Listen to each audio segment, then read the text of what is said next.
Joining us from Washington, D.C. with more reaction, U.S. Representative Lance Gooden of District 5. Thanks so much for joining us this morning, Congressman. Thank you. Let's begin. Thanks for having me. Let's begin with the impeachment this week and the acquittal for the president. Your reaction? Well, first of all, this was not a surprise. We expected this, but this has been the greatest week for President Donald Trump, I think, since he took office. Politically, on Monday night, Iowa was a total disaster for Democrats. Tuesday was a fantastic State of the Union speech, probably one of his best ever. Wednesday, we had the acquittal. Thursday, we killed the top leader of Al-Qaeda. Friday, we had wonderful jobs numbers come out. It doesn't get much better, and Ted Cruz was absolutely right. I believe the voters are going to punish Democrats, the party that has overreached with this impeachment, and you'll see that in November. Congressman, there are some Republicans who have questioned the call between the president and the Ukrainian president, but they say it was not an impeachable offense. What is your reaction to that? Yeah, it absolutely was not an impeachable offense. And in fact, if you go back to the day that Nancy Pelosi stood and announced this beginning of the inquiry, she did that before she even saw the transcript of that call. Had she just waited one day, she would have had to join us in saying this is not impeachable. The only Republicans that split with the president this week were Mitt Romney. Mitt Romney's a sore loser. He's been mad because he lost the presidential race, and he's a never-Trumper. I'm not surprised that he voted to along with impeachment and to remove the president from office, but this is just more of the same from Mitt Romney. But Republicans are more united than they've ever been, more than anyone around Washington that was here before me has seen in a really long time, and we're very excited about what's to come in 2020. Congressman, what sort of tone do you think the president will take now after he has been acquitted? Will Republicans and Democrats be able to get together on some things before November, or do you think it's just a highway to the election at this point? I think we're on a highway to the election at this point. The president is going to continue to try to deliver for the American people, but it's so difficult to do anything around here as long as Nancy Pelosi is in charge. This past year, nothing got accomplished except the U.S., Canada, Mexico trade agreement, and that was in late December at the last minute.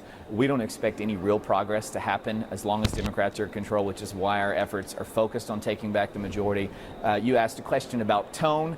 I suspect the president is going to keep doing what he's been doing, and that's fighting, because the other side continues to fight. They don't plan to let up. They're playing to win. The president's playing to win, and this president has won since he got to Washington, and I suspect we'll do the same in November. Congressman, do you believe this is completely the fault of the Democrats? You said that nothing can get done while House Speaker Nancy Pelosi is in charge. Do you think that the Republicans have no blame in this when it comes to getting things done and working together?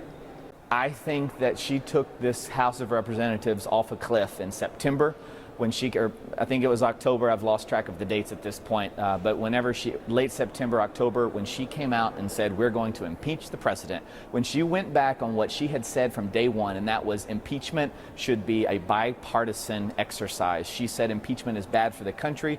Those comments that she made back in March of 2019 still ring true today. And the Democrats moved forward with a non-bipartisan, a very partisan impeachment against this president, and they are absolutely at fault. They're the reason that nothing has been worked on, because they have focused all of their efforts on impeachment, and it has chewed up so much time and money of the American people. And it really doesn't matter what I think or what the media thinks. What matters is what the voters think, and I think on November you'll have an answer to your question about whose fault it really is. Congressman, the president has been acquitted, and I think the impeachment whole ordeal will help him in some areas. But what about some of the congressional races in Texas, particularly in Congressional District 32, where Republicans are trying to wrestle the seat away from Colin Allred? How does this whole process impact that suburban Dallas district? Well, I think anytime this president has been on the ticket, Republicans have done well. 2 years ago was a bad year for Republicans, and no matter what happens in November, in 11 months or 10 months, there's no way it could be worse for Republicans than it was in the last election cycle. So to answer your question, I think things are going to be great in November.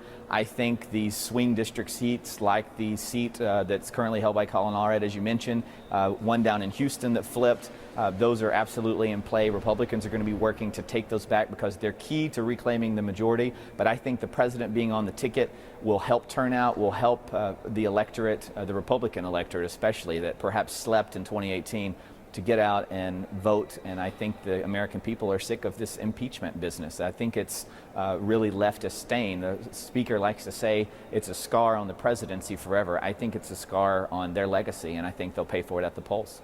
Is Texas more of a battleground today after all of this, or less of a battleground? And I'm talking statewide. Sure. Me personally, I don't think it's any more. I think we got kind of a skewed election cycle result in the last cycle. It was bad nationwide for Democrats. We had a very unique and strange Senate race between Ted Cruz and Beto.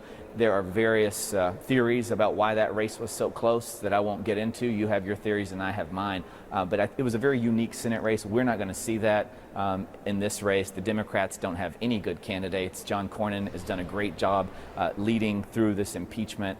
His supporters are very pleased with him.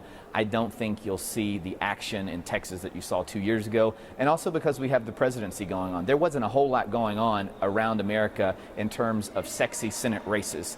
And the Beto-Ted Cruz race was one of those races that just drew special attention to Texas. We saw a special state house election down in the Houston area. The Democrats said this is going to be our big win. We're going to take the seat back from Republicans. The Republicans swept.